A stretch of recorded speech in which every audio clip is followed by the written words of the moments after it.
It's amazing to see such a good turnout tonight on a Friday evening. Yeah, so thank you all for attending. Tonight's forum actually means a lot to me. About 2.5 years ago, my daughter became nearsighted. Soon after her school launched a paperless initiative. She was only 7 years old. And her doctor told us that he has seen increasing cases like hers among school children. And I did a research, and I found out that there is an escalation of myopia among school children in the US, Europe, and developing countries in Asia. So I wish to have some kind of very broad public campaign to raise awareness of this worrisome trend. So long story short, it's kind of dream come true for me tonight. And tonight's event is organized by two organizations, PUSD Parents Group and San Diego County Medical Society Foundation.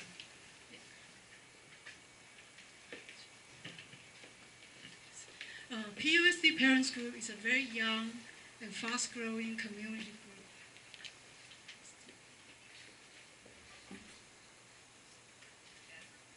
Actually, the slides.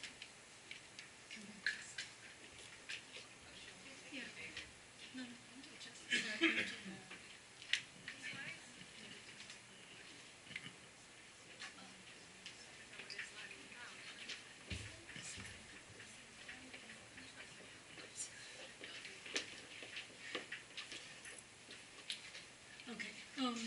PUSD Parents Group is a young and fast-growing community group founded less than a year ago. As the name suggested, most of our members are PUSD parents, and we share one common belief that a great school district starts with care and devoting parents. We focus on promoting quality education for all students. We also focus on promoting healthy lifestyle for all school children. Tonight's event wouldn't be possible without the strong support from San Diego County Medical Society Foundation.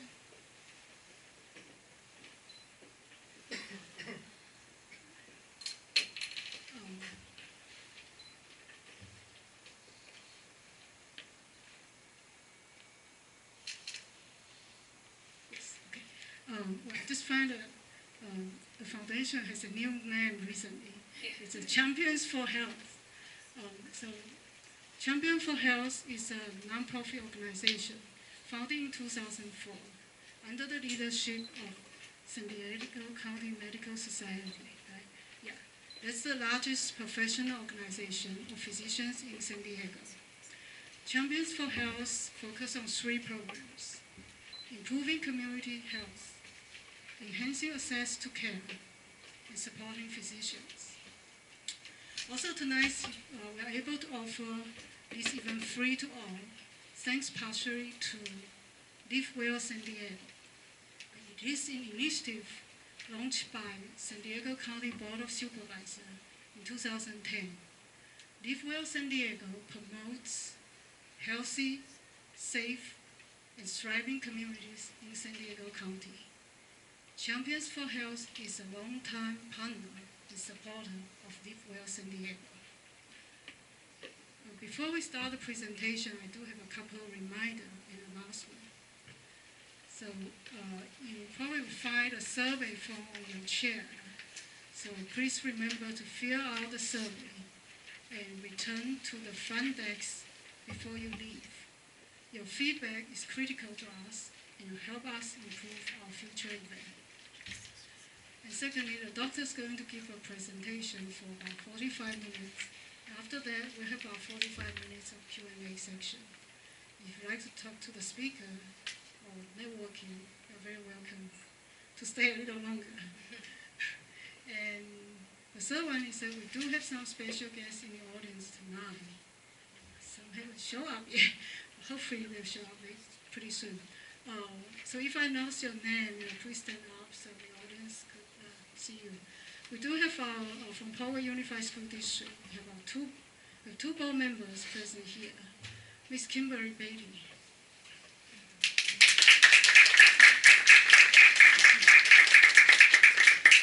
Mr. Charles Sayers.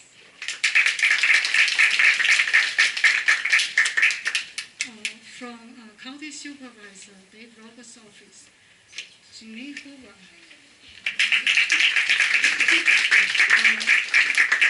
Ginny is actually in charge of health and human service policy advice.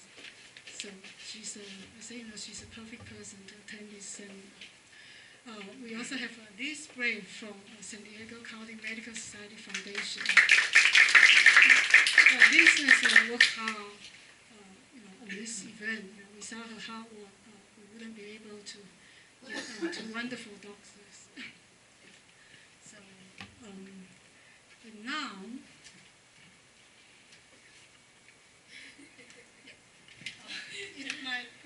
it's my great pleasure to introduce tonight's featured speaker, Dr. Max Perry. Dr. Max Perry is a highly trained refractive eye surgeon with expertise in the most recent advance in cataract and refractive eye surgery procedures.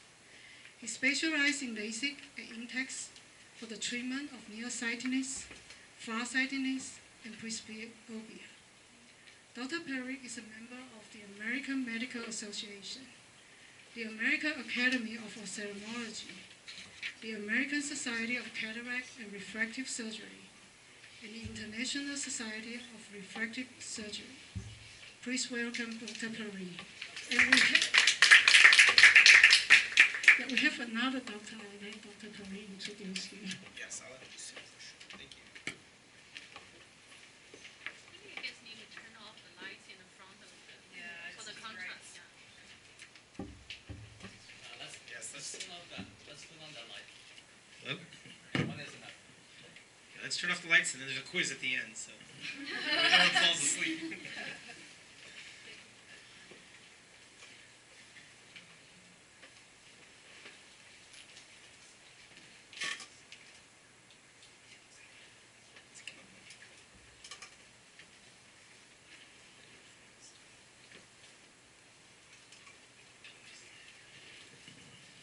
Good evening, everyone. How are you? I have not given a talk. I've usually talk in front of other doctors, actually. So this talk is usually with their ophthalmologist or optometrist or whatever. So this is really exciting for me to talk to the regular people, so to speak. And this is who we really should be messaging to. So thank you for coming tonight. It's Friday night. I also have never given a Friday night talk. So I'm usually Monday through Thursday, or on a Sunday last week. I wanted to introduce with me, I asked this is Dr. Robert Joyce. Thank you for the introduction about me. This Dr. Robert Joyce, I invited him to join me as the second speaker because I'll give you his background, but before that, he is passionate about this topic specifically. So he's coming here because of his passion and his expertise on this topic. So it's amazing, and I'm honored to actually have him as part of the panel. Dr. Joyce went to undergrad at UC San Diego. He did his optometry school at the New England College of Optometry in Boston, and he was going to pursue a PhD in corneal refractive therapy, CRT, which some of you have heard about, because it was just coming out at the time that he was in his optometry training. So he was involved in the FDA trials for CRT way back in the late 1990s, early 2000s. And after that, he decided not to do the PhD, went into private practice. He started his own businesses down here in Escondido, as well as near Lake Elsinore. And what's amazing is, so Rob continues doing private practice. He's a small business owner, but in addition to that, he's continued his passion for myopia, specifically how to prevent the progression of myopia, which is exactly our talk tonight. And just coincidentally, Rob happened to be available tonight, so I'm going to kind of set the framework. We're going to bring Rob up here, and he'll kind of bring in a couple of extra specialty highlights on what he exactly knows, which is about glasses and contact lenses. And then we'll open it up to Q&A in the end. So that's kind of the idea. I just gave this talk to about 150 optometrists at Petco Park on Sunday. So they thought it was a kind of a cool talk. So this is a great topic, and Jessica, awesome topic. I actually said, sure, I'll give this talk. I'll just let them have myopia. When they get older, we'll just do their LASIK, and that's the end of it. But then I started doing all the research, and I realized there's a lot more to this story than just doing a refractive surgery at the end. So, next slide. So live well. Okay, so one thing that's interesting, and I'm going to just talk a little bit about live well because this is part of who's sponsoring this whole event. Before I get into the myopia part, live well. What's interesting about live well is there's 3 processes and 3 things that people are involved in San Diego. 1, they don't eat healthy. Number 2, they're not getting out there and exercising. And number 3, they smoke. If you can avoid those three behaviors account for 4 major disease processes. All your cardiovascular disease, hypertension, strokes, it puts you at a higher risk of cancer, and it hurts your asthma, your pulmonary condition, your pulmonary function.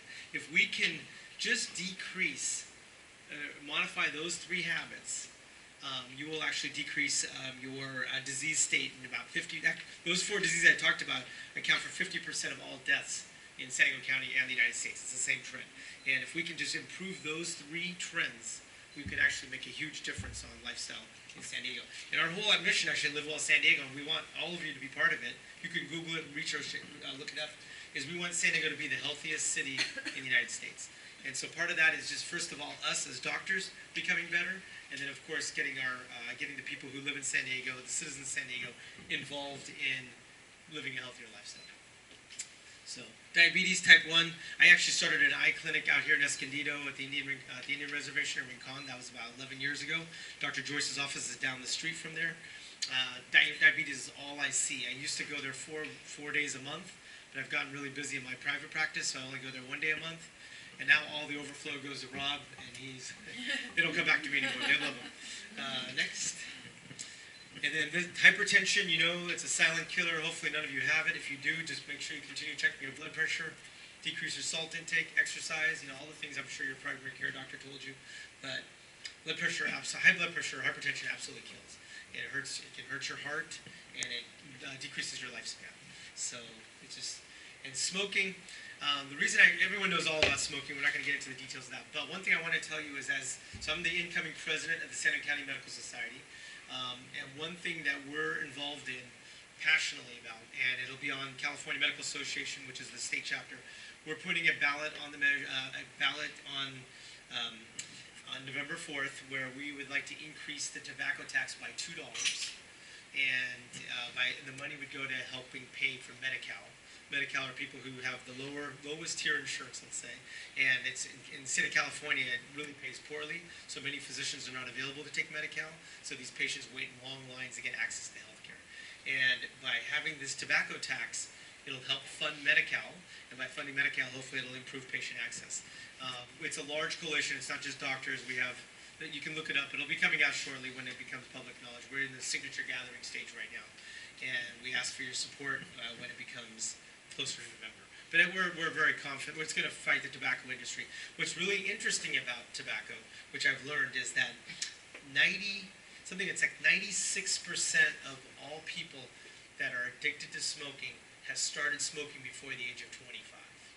So basically, if you didn't smoke up to the age of 25, the chance of you becoming addicted to tobacco is almost 0. It's pretty close. So really, they try to hook these people, kids, their customers, when they're young. Because if they get them when they're young, they end up smoking. It's a very difficult habit to kick. But if you don't smoke before 25, the chance of you becoming addicted is almost 0. It's a big deal. And so when you have these electronic cigarettes coming out, and that's going to be part of the tax, when you have electronic cigarettes coming out, they're putting the Kool-Aid flavor. The bubble, you can go see it at the gas station. They're not talking about the nicotine part of it. They're kind of getting these kids hooked on it from the delicious flavors of the electronic cigarette, and the idea is to bring in the nicotine later. And they know if they can get them using that product at a young age, there's a higher chance they'll be hooked on the product when they're older. And we're trying to stop that. If we raise the tax, there'll be less access to buying it, should drop the demand. Next. So one thing I want to I'm going to get into the myopia right about now. So this is, just take a look at this obesity. Go back one slide. 1985, this is obesity. Body mass index of greater than 30, that's the definition of obesity. Less than 10% it's kind of hard to see with all the light. But you can see most of the country is doing pretty well, let's say under 10% of obesity. Next, that's 1985. 1996, you can start seeing, you can just tell by the color, and especially in the Midwest, they're starting to pick up this 15% or greater BMI. Next. 2010, I mean, even California is in the yellow, 20% BMI, and the Midwest is now getting into the red zone. So you can see this country is growing, literally. Next. And then along comes Magic Leap. How many people have heard about Magic Leap? So this is really interesting. So before I get into Magic Leap, there's virtual reality. Have you guys heard of virtual reality? Facebook bought this company, Oculus, for over $1 billion just about 2 years ago. Basically, you take your phone, you plug it into a headset, you wear it, and you see everything in 3D. It's like, if you haven't seen this thing, it'll blow you away. I mean, I just thought it was the best. I rarely post on Facebook. This is one of my Facebook postings. I put it on, I'm like, wow, this will just, it's just awesome. And it's in 3D, and you're like living in something that, so it's virtual reality because you're in a space that doesn't exist. You're just in there. Mixed reality is even more interesting. And that's coming out. It's Magic Leap is the name of the, you can Google it and look it up. Magic Leap, it's the name of the company. They've raised over, their latest round of funding, they've raised over $1 billion. They have no revenue. Their valuation of the company is over $4 billion. They have all of the major players in Google, Apple, Alibaba. I mean, they're all in on this product, Qualcomm, and they're all putting money into Magic Leap. This is mixed reality. What that does is you're in reality, like in a room like this, you wear these special pair of glasses, and you can actually make a virtual object appear. Like for example, in this, these surgeons are in the operating room operating on a heart. They're wearing some glasses. They can see a heart that's in space, suspended in space. So they can make sure they have the anatomy correct while they're operating. The only people who can see that are the people wearing the glasses. So if you are not wearing the glasses, you don't see it. But if I'm wearing it, I see it. So it's kind of cool because it doesn't affect everyone else in the room.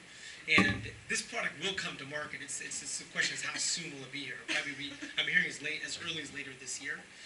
The gaming implication of this product, either one, but especially mixed reality, is through the roof. It's going to be good for education. It's good for a lot of things, but the concern is gaming because that's where the kids are going to get involved in. And once they start gaming, they're already playing these games a lot right now on their phone and other places. Once you bring out a product that's this powerful, I can't imagine they'll ever leave the gaming industry. And that's our concern, right? So now we enter myopia, and I'm going to show you why that's a big deal. We'll come back to that, but that's the concept. So we have several different refractive areas. You could be nearsighted, farsighted, have astigmatism, or presbyopia. And I'm going to talk one slide about this next. So basically, when someone has good vision, what's supposed to happen is the light comes into the eye and it strikes the very back, called the fovea. It should strike the center of your retina, and if everything focuses exactly on your fovea, you have fantastic vision.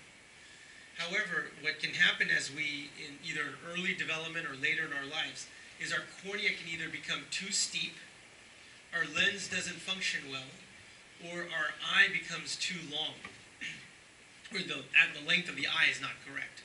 So if any one of those three things occurs, you have a problem, because now the light's not striking the retina, it's focusing in some other part of the eye. And once that occurs, by definition, you're going to have a prescription, some refractive error. Rob, do you want to jump in? Yeah, sure. So, do we know where we're at? Is there another computer? Is there a second computer? The other slides? That was your slides. Oh, really? Okay, cool. So, I'm going to use this for right now. So, like Dr. Parikh was saying, you can have a couple of different conditions, and I have a slide similar to this, but I'm just going to use this right here. I'm going to go through some definitions for you. Has anyone ever heard of myopia? Yes, right? Myopia is probably the most common, ametropia. So we're going to talk about a couple words here. You don't have to remember these things, but they'll be useful for our topic tonight. The word ametropia is if light entering in your eye does not come to a focus on the back, which is the sensor of the eye, which is the fovea here. Okay, that's the sensor, the very back of the retina. So in this first condition here, we have emetropia with an E, right? Emetropia, which is light entering in the eye, coming to a perfect focus on the back. Okay, that is the condition, like Dr. Parikh was saying, where you see perfectly clear. Everything's great. Distant objects coming to your eye come in perfect. Okay, the next condition, most common actually, is called hyperopia. Hyperopia is the case where light enters in your eye from distant objects and wants to come to a focus behind the retina. It doesn't quite focus there. Now, the case of a hyperopic patient or a person who's hyperopic is if you're younger, you can pull this little lens into position and bring that focus up onto your eye. So typically you don't need glasses. You do pretty good. Now there are some hyperopic cases that do need glasses where they're a little bit higher, and so or contacts or glasses. And there's occasional cases. We'll talk a little bit with like computer vision syndrome, where low cases of hyperopia are appropriate to treat. But then we have the case here, myopia. Okay, myopia is when light enters into the eye and it comes to a focus in front of the retina. All right, now a myopic case, a person who has myopia, they can't do anything to get that image to focus. Like these guys down here can just pull a little extra focus in and see it. These guys here, they can't relax their focus enough to get that image to hit the retina. This is a condition here where you have to treat this. You got to wear glasses or contacts, or later on in life when everything's stabilized, you can do things like LASIK surgery, which is a very nice treatment for myopia. All right, astigmatism is a very interesting condition. I don't know that I'm going to talk a whole heck of a lot because I'm not sure it's that important, but astigmatism is where, here we've been talking about cases where all of the light rays coming into the eye come into one focus on the back of the, well, maybe in front or behind or on the retina. Astigmatism is the case where if you have astigmatism, you've heard your eye doctor say, the lens of your eye is oval-shaped, maybe shaped like a football or an egg or something like that. You hear that a lot. So that's the case of astigmatism, where light doesn't come to one focus, it comes to several focal points. You can imagine a football has a long axis and a short axis, right? And in the long axis, it might come to a focus in front of the retina, and the short axis comes to a focus in the back. I had a kind of a neat slide for that, but do you? Okay, pull those guys up for me.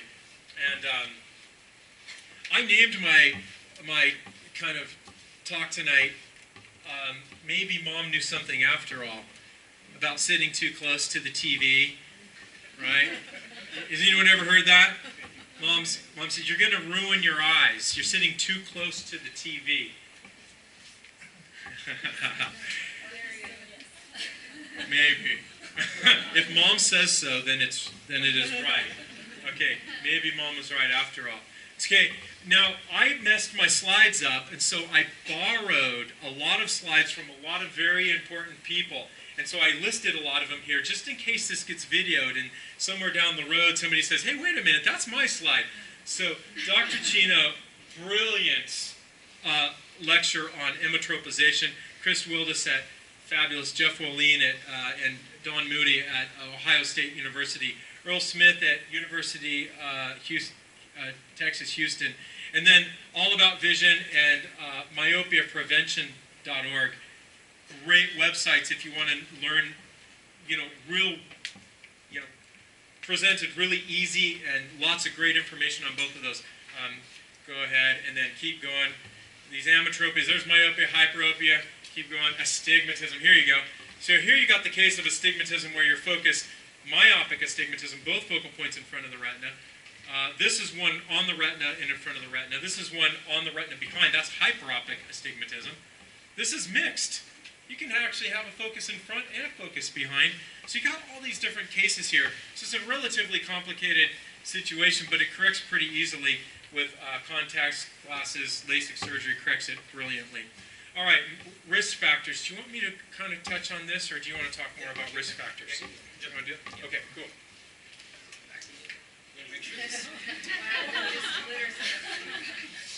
We're going to make sure, we're going to break it no matter what. Hand that over. All right. So everyone knows all about different eye disease states for your prescription, right? How many people here, are, based on all that, how many people here have myopia? How about hyperopia, farsighted? Okay. And astigmatism, everyone has probably astigmatism because everyone's doctor says they have it. I need to just throw that in just because they ask about. Everyone focuses on the astigmatism. I always find that interesting. So they had an interesting study. I think for time purposes, go ahead. You can go to the next slide. We'll just. Do you want to go through that? Yeah. Okay. We'll come back to it Yeah. if we have time. Go ahead next. People ask questions. So here's an interesting study where this is a study from Japan, and it was published in the Survey of Ophthalmology, and they wanted to show like when do kids start getting myopia? We're really talking about myopia here today. When do kids begin getting myopia? And first of all, the first thing is if you look at 1984, that's when the lower one is, versus 1996, which is when the second data point was, and they followed these kids for a number of years.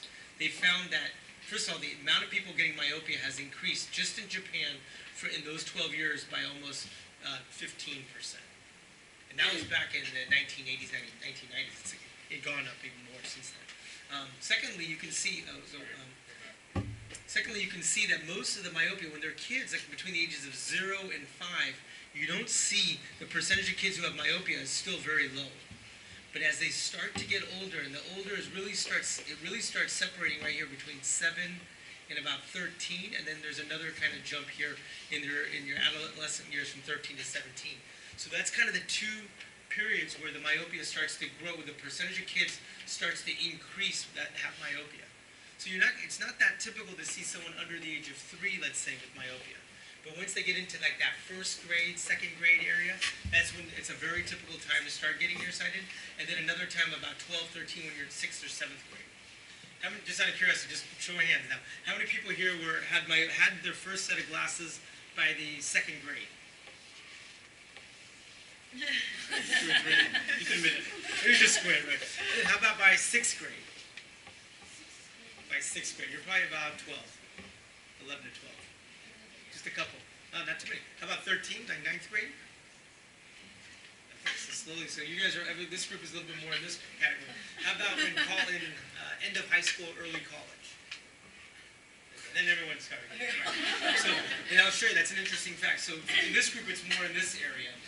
And you can see that once you get into that 17 years of age, that's when the numbers really start to spike up as you get a little bit older. It's not as common as we think, at least back in this study back in the 80s and 90s.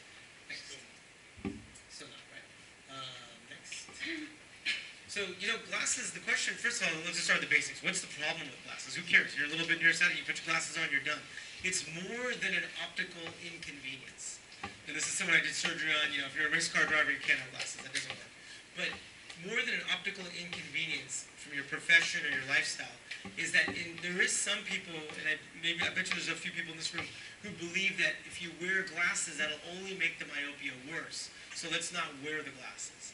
And so some people just don't even get glasses because they don't want that myopia to get any worse than what it is right now. But we in the medical society, I'm talking about the eye world, the doctors in the eye world, we don't believe in that. We think that if you need to see, you need to see. If you don't see well, you're only going to suffer by just being blurry all the time. There's no data that correlates that by not putting them in glasses, that will prevent the myopia from getting worse.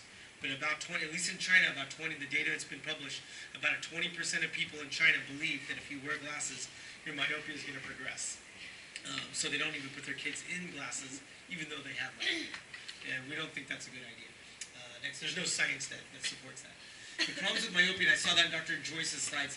So besides optical inconvenience, here's the problem. If we don't get myopia when it's early, when it's a low prescription, when they get into the high prescriptions, high is defined as -6 or higher, just by definition, -6 or higher. If you get into the high myopias, you have a higher risk of glaucoma, a higher risk of cataract formation, a higher risk of your retina having not macular degeneration, but like myopia degeneration. That means that even when you wear a perfect pair of glasses or contacts, you cannot see 20/20 because your retina has started to break down, and there's no treatment for it. And there's a much higher risk of retinal detachment, which is a major operation. If you have a retinal detachment and you got to fix it, the final outcome, depending on what kind of retinal detachment is, can end up being really bad. So the risk of all of these things go up when your prescription's over a -6. So if kids start getting myopia at, let's say, the age of 5 or 6 or 7, that's a -1 or 2, we don't want them to get -6 or 7 or 8. Because if that occurs, then they start running into a whole host of other eye conditions that can actually adversely impact them. And that's not going to happen when they're 10 or 12. That'll happen when they're 20, 30, 40, 50. And at that point, they're now practicing, they're professionals in their career, and something happens like a retinal detachment, and they're no longer an airlines pilot or something. It can really have a downside risk. Next. I want to say one other thing. I think contact lenses, and I'm biased, so I'll let Dr. Joyce correct this and put the right PR in here for this. But my opinion is I think contact lenses are bad. I think there is a role for it in kids. I'm not saying not for children, but at least when they get into adulthood. Go ahead, next. I've seen in this year, my 2 worst infections this year in my 16 years of practice. This kid's a 25-year-old from Cal State San Marcos, so he's not young like people we're talking about tonight, but 25-year-old, and his vision, he couldn't see the big E on the chart.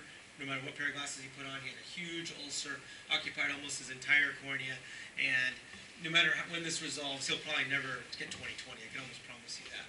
And they're not sure. They were seen out here. Actually, it was a patient. It was seen out here in Escondido, and then referred to me.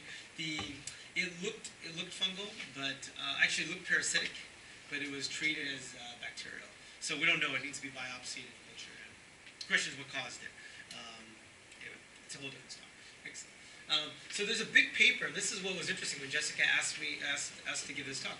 Is this paper just got published in the last 30 to 60 days in the American Academy of Ophthalmology, and the topic is kind of what we want to know about. What's the global prevalence of myopia and high myopia, and today, 2000, let's say 10 years ago, versus where is it going? What's the projection over the next 30 years? Next. And you can see that, oh, you can't see it, so interesting. Oh, yeah, you can. You can see it on my slides. You can't right see there. it. Yeah, there's a very faint line. Okay, this is how good's your vision? So, but you can see it really well. I don't know why, just the way it's projecting on this. This is myopia, just regular myopia, all nearsighted patients. Doesn't matter what your prescription is. That's around here somewhere. And this is the high myopia, -6 or greater. Okay, and you can see, and we'll start with the high myopia. This is like around 2,000. It's about, let's say, the prevalence is number of people per 1,000. And it's maybe, let's say, 100. But by the time you get to 2050, it's going to be 4 times higher. It's a really big number if you think about it. 4 times higher the number of people that'll have a -6 prescription or higher in the world. And in the regular myopia, it's like this. It's almost 4 times, 6 times higher as well. That means 4 times more people than today will have glasses or contacts by the year 2050. And this is a ratio. Like, so it's not just saying because of the population growth. This is per 1,000. Per 1,000, right? Yeah. Just more people are getting glasses and contacts for the next 25 years. Next. And it affects the entire world. This is the global data right here. So if you look at the United States, in year 2000, published data, 28% of people have myopia. That's what I'm thinking. And then by the age of 2050, the population is doubling that have myopia. Whatever we have today, double the amount of people with myopia in the United States. In the world, it's about a little bit higher than 2 times. Next.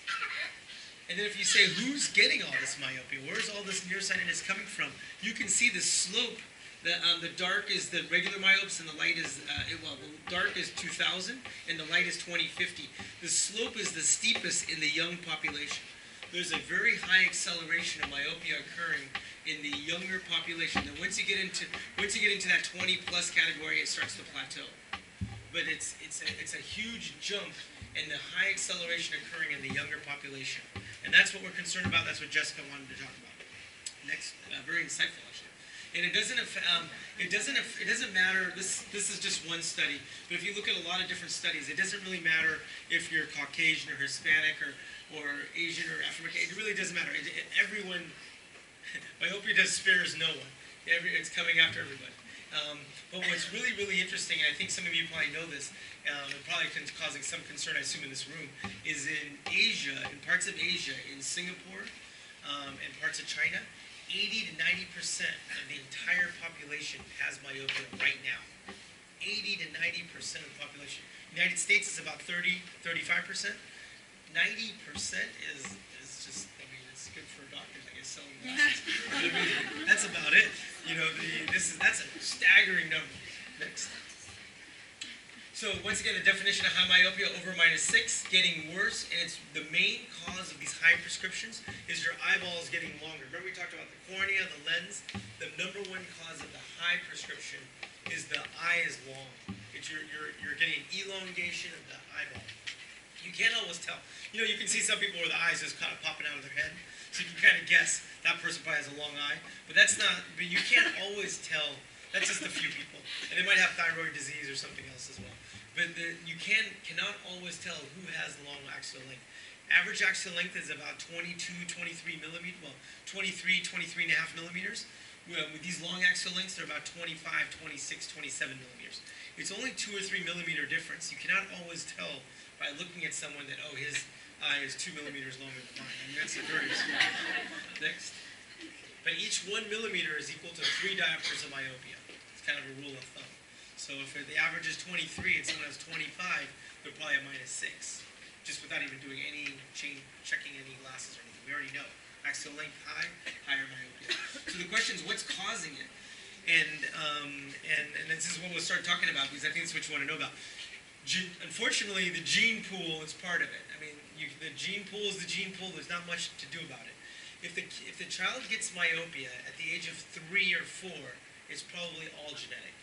There was not much you could do. I mean, there might be some environmental, but for the most part, it's probably all genetic. When they get into the 10, 12, 15, 18, then it's probably you're starting to kick in the environmental factors as well. Next, they might have a gene pool that's already susceptible to being myopic, and then we're adding some environmental triggers, and that puts them over the top. The ones that that are getting a little bit of press right now is wealth, diet. Maybe there's something in our diet. Higher intelligence, that's always that's what my mom told me. Oh, you're just a smart kid. I used to wear glasses. That wasn't my experience. But now I don't.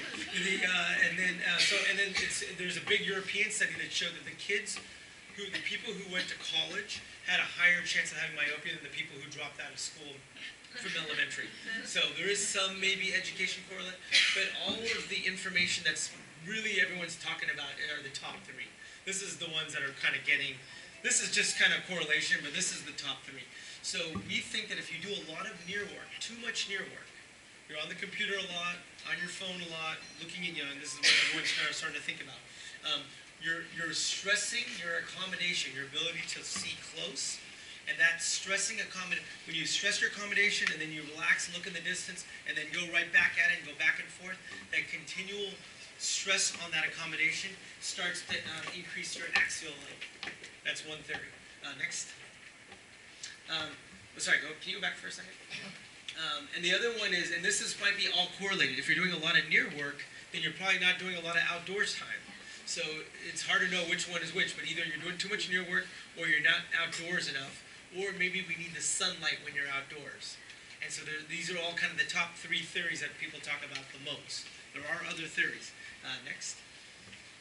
So as far as the UV light goes, we think that when people are outside, the ultraviolet light from the sun, when it comes to your eye, we think that somehow slows down your axial length elongation, the lengthening of your eye. That's one of the big theories. So that's why we think that people need to get more ultraviolet light. This development occurs up to the age of about 18 to 21, so in your formative years. It's not going to matter today if I start going outside getting a lot of sunlight. It's not going to make my eye's not growing, so it's not going to matter now. So you really want to get them, especially get them when they're younger. So ultraviolet light. The other thing is, and then the other one is dioptric space theory, which I'm going to let Dr. Joyce talk about. But basically the idea is that, yeah, you're nearsighted. We showed you those pictures where the light doesn't strike your fovea, but we think there's a gradient between your middle of your vision and your edges of your retina. We think there's a gradient in the way the light bends. So some people's light bends short when they look at something right in the center of their vision, but in the peripheral part of their retina, it bends differently. So there's a big difference in the bend of the light, and that gradient of difference causes the eye to start growing when it's not supposed to be growing. It sends the wrong signal. And we think that might be, and that's once again a function of too much near work, which which I think Dr. Joyce is going to touch on. The third one is the dopamine theory, and this is kind of interesting. I think nowadays we think dopamine might be helping everybody for a lot of things, like mood stabilization, things like that, but Parkinson's. But the other thing about retina and eyes is that we think that if you get a lot of natural light, it releases dopamine in your retina cells, which are the cells in the back of the eye. When you release the dopamine and the cells are activated, then that prevents the eye, that makes the white part of your eye, the white coat of your eye, more rigid, and it prevents the eye from getting longer and longer. So we think that dopamine is correlated with how strong the white coat of the eye is, and if it's weak, then the eye is going to grow longer. And that's correlated to the natural light of being outside. So those are your top 3 theories. Next. So for me, it's pretty straightforward. I'm biased, so I'll take the bias. Is if you're over the age of 18, I'm thinking surgery. That's just what I do. So I'm thinking let's figure out a way to get rid of the glasses and contacts, and we're going to do a surgery. Because I personally think contact lenses are dangerous, and you don't need to take that. You don't need to take that risk when you get older. And this is another really bad infection. So next. However, when you're under the age of 18, this is probably what you're thinking about because of your kids. And there's 2 major kind of things we don't recommend surgery. We don't do LASIK on kids that are under the age of 18 because they're not visually stable. So now you're going back to glasses and contact lenses, and there's different strategies in the contact lenses, which I'm sure many of you heard about. And I'm going to now turn this over to Rob to jump into the strategies. Perfect. So I actually saw my worst contact lens related infection this year too. It was just a horrid fungal infection that which I guess, so as I get going on this, it brings me to I find it very interesting that we're talking about the risks of putting a very, very soft little piece of plastic in your eye versus shooting a laser at it. No, I'm just teasing. I absolutely love LASIK, and I send so many, as many of my patients who are willing to do LASIK, I just love it. I send them over to Dr. Parikh. He's a brilliant surgeon. And I do appreciate the fact that he's available. So, yeah, just go right through these. These were all just a bunch of, oh wait, go back.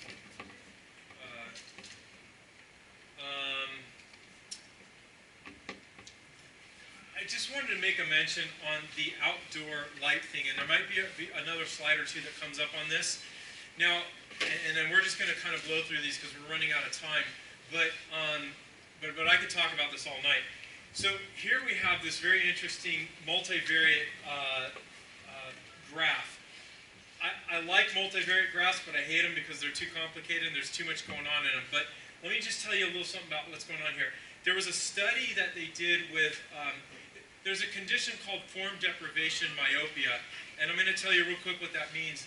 If you completely block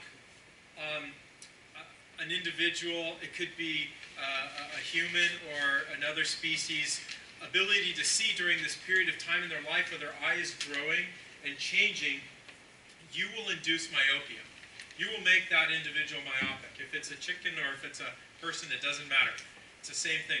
So you get this thing called form deprivation myopia. Well, they did a study where they took these little animals, unfortunately, and they put little screens in front of them so it kind of messed up their vision, if you will, and they become myopic. Okay. Well, if they took this group of animals and they gave them just 1 hour of light a day, all of a sudden they didn't progress at all. So they completely kind of healed or cured this form deprivation myopia by giving them just 1 hour of light a day. So my wife gives me a hard time because I get into my exam room, I don't see the sun, especially parts of the year, and then I'm up until 4 in the morning. I can't sleep because I've completely messed up my sleep patterns. Well, so then I get all sorts of trouble. But the point is that we're, when we talk about this outdoor activity and sunlight and things like this, look at this part of the graph right here. Am I shooting this in my eye? Let's see here. Here it is right here. Look at this part of the graph right here. this right here represents the group of people that were doing in this particular study, high amounts of near work, but they got high amount of outdoor activity.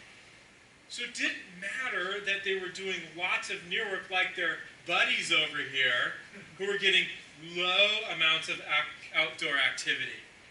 You see that? High amounts of near work and high amounts of outdoor activity. Didn't make any difference. They were actually the lowest group. They changed the least. They became the least myopic. So go on. I just thought that's really neat and interesting thought there. You know, because we're saying like, okay, are we gonna like kick our kids outside and not let them work on their computers and study?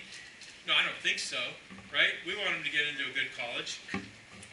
And this is a complicated graph, but basically what they're showing is that then when they put them back on the 0.01% of atropine, they were able to slow down the progression of myopia again when they restarted the 0.01%. You got to study this slide a little bit to kind of figure that out. But I'm just kind of hurrying up and giving you a conclusion. So you start the atropine, it slows down the myopia progression. You stop it, it gets worse again. You start it again on even the lowest concentration, you rescue them. So we're starting to feel that the 0.01% atropine can slow down the progression of myopia just by putting an eye drop in their eye. Weak dilating agent. Next. And these are the kind of the conclusions, but we think that the 0.01% works without many side effects. It can slow down, appears to retard myopia progression by 50%, which is huge. That's better than, I can tell you, better than all the published studies for CRT, contact lenses, bifocal contacts, all that stuff. So this becomes your best treatment agent. And it's easy. And it's easy, just put a drop in the eye. It's only for kids. It's all, yeah, only for kids, because that's the growth period. That's the growth period. If you give it to a 21 or 24-year-old, they're not really becoming more nearsighted as well. Well, they didn't study that technically, but you wouldn't study that population if you not to progress. Next.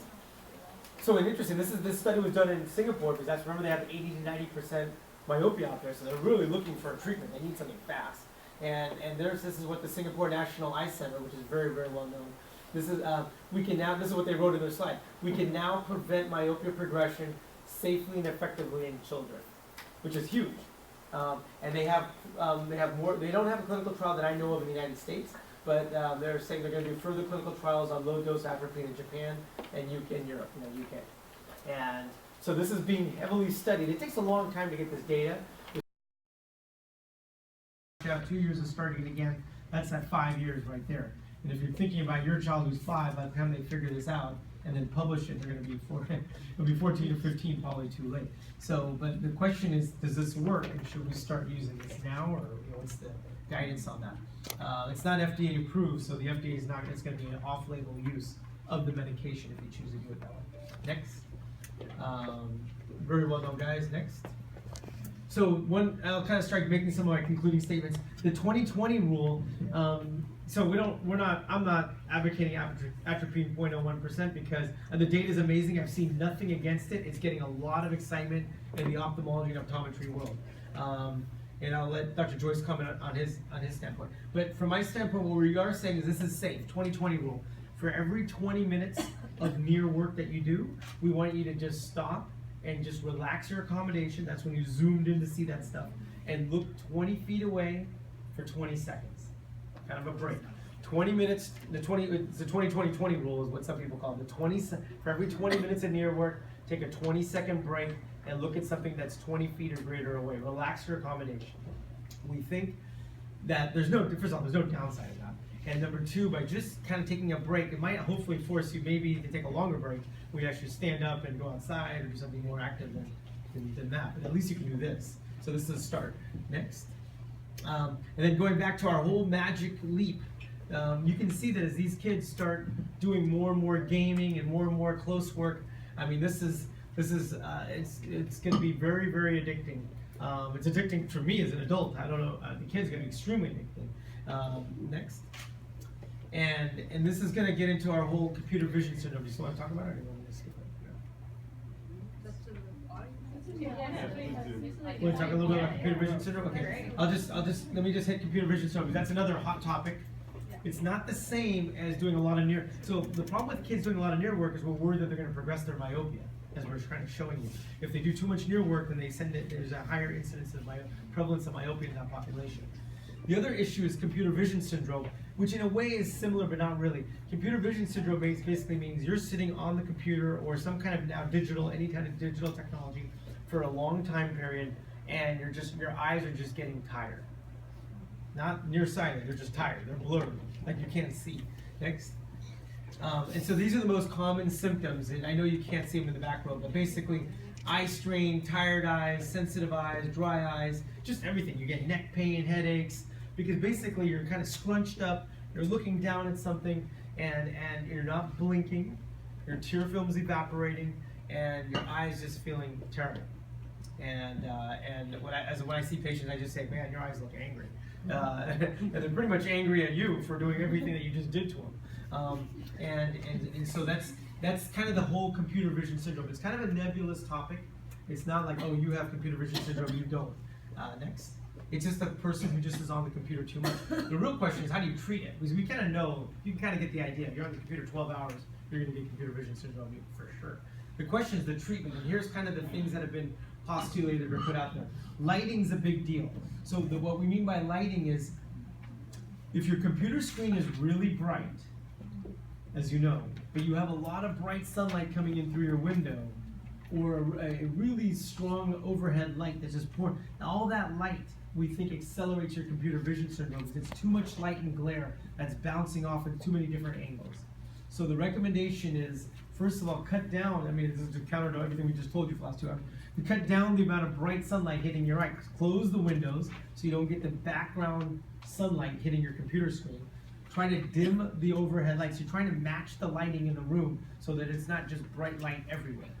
And if you can, try to decrease the lighting mechanism on your computer so that there's not so much light bombarding your eye. That's the recommendation. Just decrease the lighting a little bit. Number 2, you see that with the new with the new iPhone software upgrade, they have the whole night light mode where you can, as you're reading at night, it's too much light, they want you to decrease that anyway. As far as your vision display terminal positioning, the ideal position is not your computer right here, up here. You kind of want the computer down just a few inches off your primary gaze. So just down a little bit, and you're looking down, not way down here, which unfortunately I see the kids all, including me, I think, when the phone, all of us just look at our phone kind of like this, but you really kind of want to be a little bit in a slight down gaze as opposed to a straight down gaze. That's not good for your neck and your shoulder posture. Work breaks, we talked about the 20-20 rule, but in a perfect world, we actually want them to, employers don't like to hear this, but if we can get the employees, the people who are working, to go get out of their seat and take a walk around, that'd be great. Fresh air is ideal. Lubricating drops, I always put the patients on artificial tears, because that kind of forces the break. So what happens when you're on the computer a lot is we don't blink that often. Normally we blink, how many times do you think we blink per minute? Yeah, 0. Well, how about in normal? If you're not on the computer all day long, what's your normal blink reflex? How many blinks per minute do you think the average blink reflex is per minute? 20? Yeah, it's a good guess. It's about 15. Yeah, it's about 15. What the literature says is 15 blinks per minute, which is quite a bit. They show that when you're on the computer a lot, it sometimes drops all the way down to 1 to 2 blinks a minute. So when you're not blinking, every time you blink, your eyelids coming across your eye, you're releasing tears and oils, and that's what's keeping the front of your eye fresh. If you don't refresh, if you don't either blink more or put more artificial tears in, it's going to dry out. When it dries out, then the problems begin. And then computer glasses. There's a lot about this. I'm kind of, maybe I'll let Dr. Joyce. Rob, what do you think? Computer glasses. We're talking about the blue blockers, the gunners.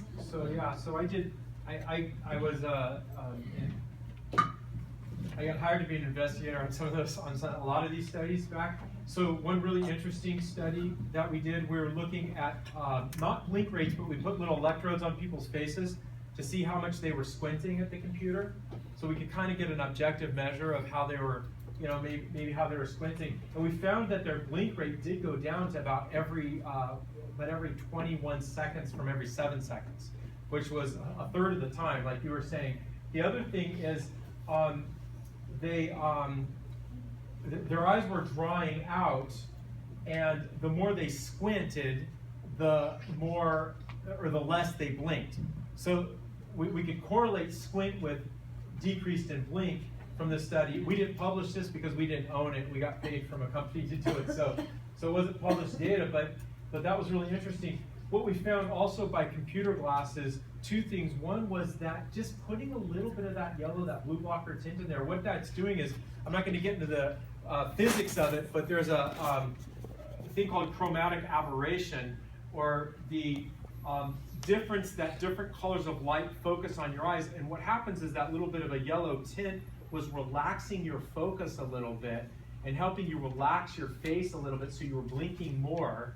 And then the other thing we found with just having a pair of glasses on your face, and I mean, yeah, nobody wants to have to wear glasses, but the point was is that it was creating a little bit of a moisture chamber behind. I ended up doing a whole big long study on different frame styles on people's faces and how much moisture we were implanting moisture humidity sensors behind the glasses. And at first, I remember presenting it to the first group of doctors. There were about 50 doctors in the room, and I said something like, talked about a moisture chamber with glasses, and I got this whole like, oh yeah, that's a bunch of bull. And then they saw the data, and the data was actually really, really good. The more a frame fits closer to your face, the better it protects you against the whole dryness and the currents of air blowing around your office, like the air conditioning currents and things like that. It actually can be a very protective thing. So those are just a few little plugs for actually computer glasses sitting at your, at a computer. There's even if you don't have much prescription, it can be very helpful. Thank you. So just concluding remarks. You're going to continue doing your clothes. You're always going to do unfortunately in our world, all of our worlds, we're going to be playing these games. We're going to be doing mixed reality. We're going to be on our iPhones and our phones in general and computers. That's not going away. As Dr. Joyce showed in that awesome study earlier is, but if you can still work hard, you got to play hard. We got to. As job, I have two kids as well. As parents, we need to get our kids outside. That's just we all want our kids to go to Harvard. In addition to that, they need to get outside and they need to go for a walk or a run, get some substantial playing time outside. Because that's the only way we're going to keep them out of this high myopia situation next. And of course, this is going back to our Live Well campaign. We do want them to eat well. It all goes hand in hand, right? If you eat, exercise well, you eat well, watch your high fructose corn syrup consumption, trying to get them on a healthy diet. That will allow, that goes part of it. Omega-3s, what we tell from an eye patient standpoint, we tell our eye patients who have dry eyes to take omega-3 supplements. There's a lot of good science behind that. And I'm not necessarily advocating that for kids necessarily, but we do tell the adults that. Next. And the more healthy we stay, the less disease we get in general. Next. Dr. Joyce, did you have any other slides you want to talk about? Okay. All right, we're gonna open it up to Q&A, but Jessica, Dr. Zhu definitely wanted me to keep some time for that. But first of all, thank you for your time. I know it's a Friday night, and hopefully we were at least able to show you some science behind what's going on.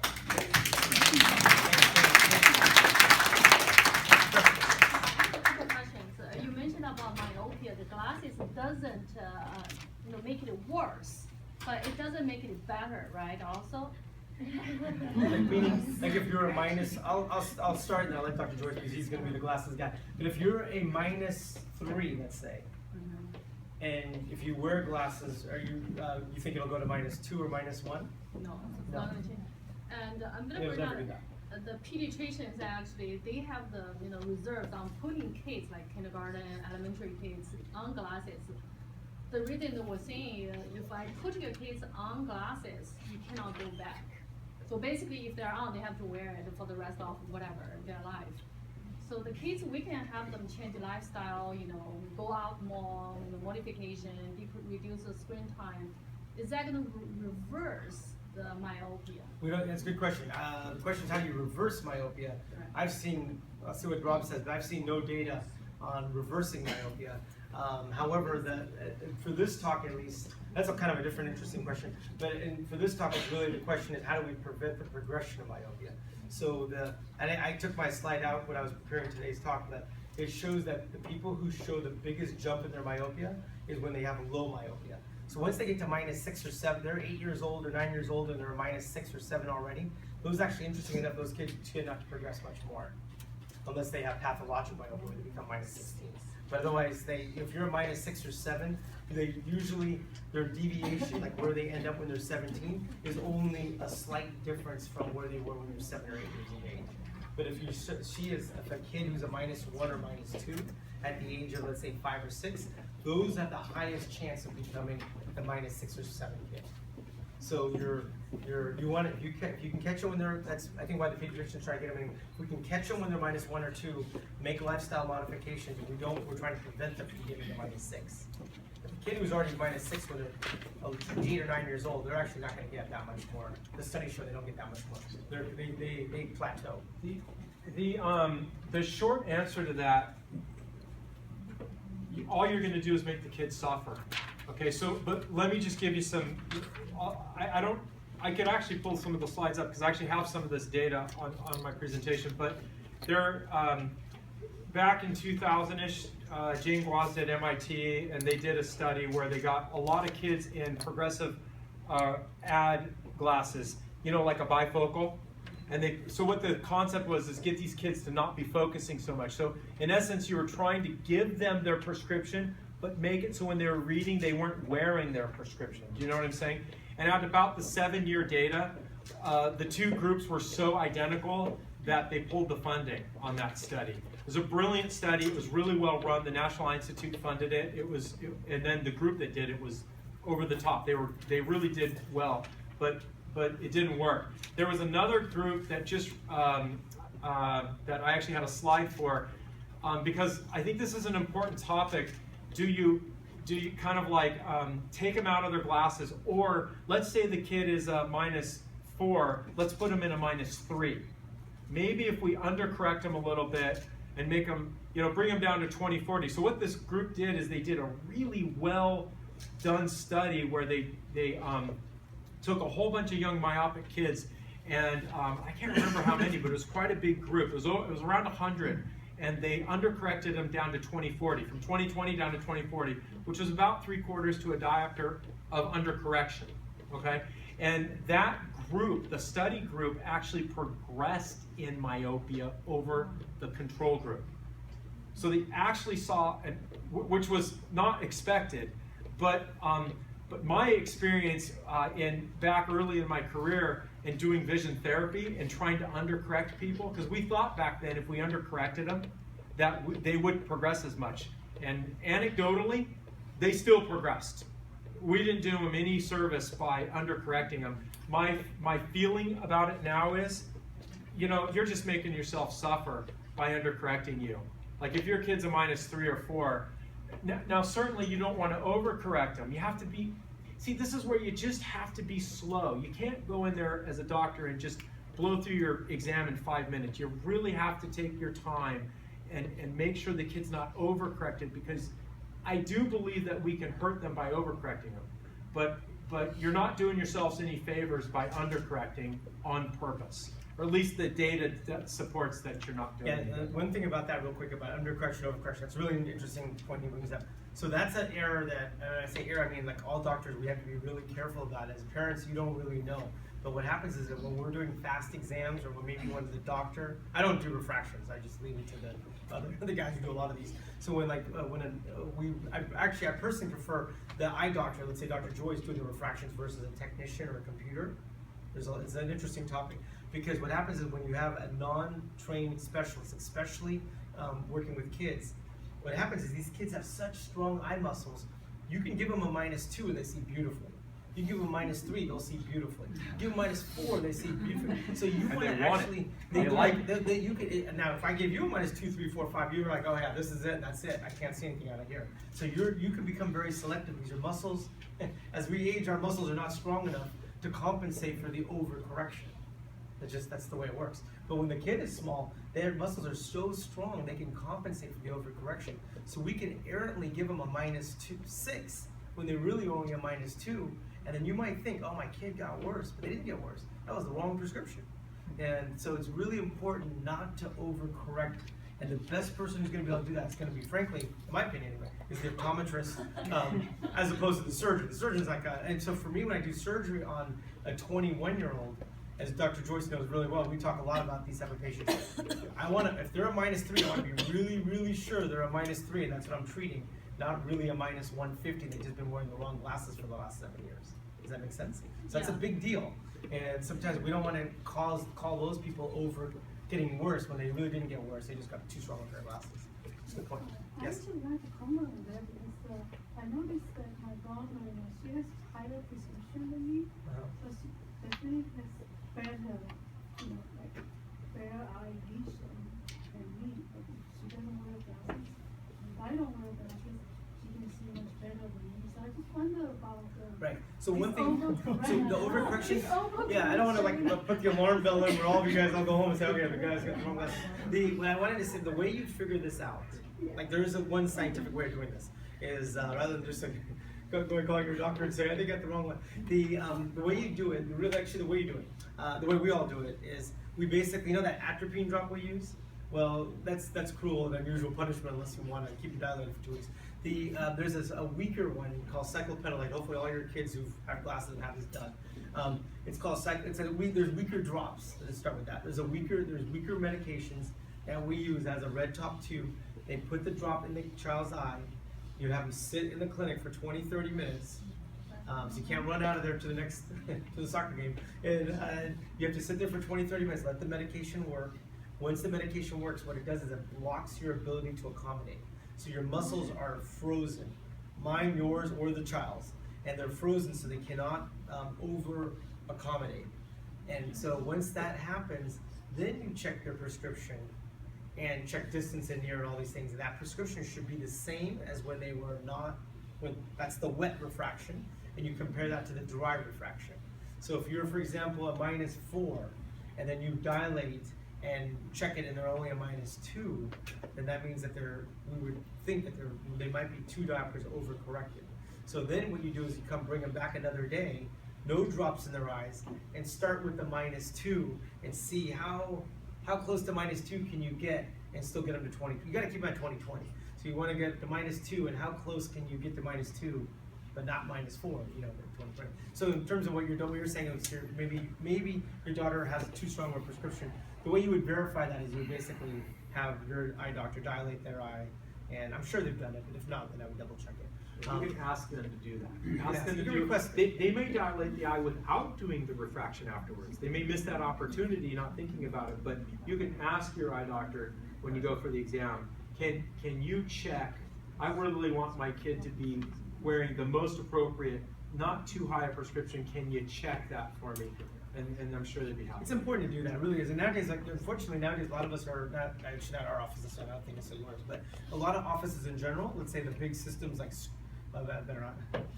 A lot of the big systems sometimes have automated devices because they're trying to offload it, so because they want to have the doctors doing the exams and not so much the pre-testing. And so sometimes a lot of these machines are doing a lot of the testing, but the machines, they have a higher chance of overhauling the number. So whatever the machine says, I'm not saying the machine's wrong, you got to trust but verify. And so you got to verify it again with the person who does a lot of these. So number one. Number two, we think that, not necessarily, but a little higher risk of cataract formation. We think a long-term exposure to sunlight can put you at a little higher risk of macular degeneration. There's some, as Dr. Joyce was talking about. So all that light coming in your eyes is probably too much. And sunglasses, we do recommend sunglasses for protection. And then dry eyes. Yeah, because when I was a kid, kids didn't wear sunglasses. Right. I used Nor to did I. babies with sunglasses, Yeah. so I just didn't know. But as far as myopia progression, which is the topic tonight, we think a little bit, at least some, no one knows how much, but at least some degree of light advice. Yes? I have a question for a 6-year-old. If they have How old? -2, 6-year-old, -2, do you recommend to wait to get glasses, or you recommend to get glasses right away? 6 years old? Is that what you said? 6 years old? Yeah. 6 years old. -2? -2. -2? Yeah. Oh, yeah. Yes, get They're not glasses. seeing the board. They're just not seeing, -2 focuses you at about 18 to 20 inches away. Everything past that's blurry. Yeah. Besides glasses and contact lens, what are other options for kids? To see better? To make it not progressing. I know I'm not going to use atropine, but anything to stop the progress of Yes, the sir. myopia. Contact lenses is really what we're looking at right now here. I love that Dr. Grant's doing atropine. I'm so interested in With getting a something like few this going. patients. Yeah. What about CRT? When is a good age to do that? CRT, 6 years old's a little young. In my practice, I'm finding that I'm getting, 8 to 9 years old is tricky, but a little older than that, 9 and above, I do really well. If you have a motivated parent who's really good and helpful with the kid, then 7 and 8 years old. But under that, I really don't do it. It's just too difficult. Well, I mean, I think there are doctors that do, and they probably do it really well, but maybe they're just better at it than me. I find 7 to 8, 9. What's your first recommendation for kids who have myopia? I recommend CRT, and I do a lot of CRT in my practice. That's my preferred orthokeratology. I have an associate that likes to do it differently than I do, and I think I do it better than she does. CRT is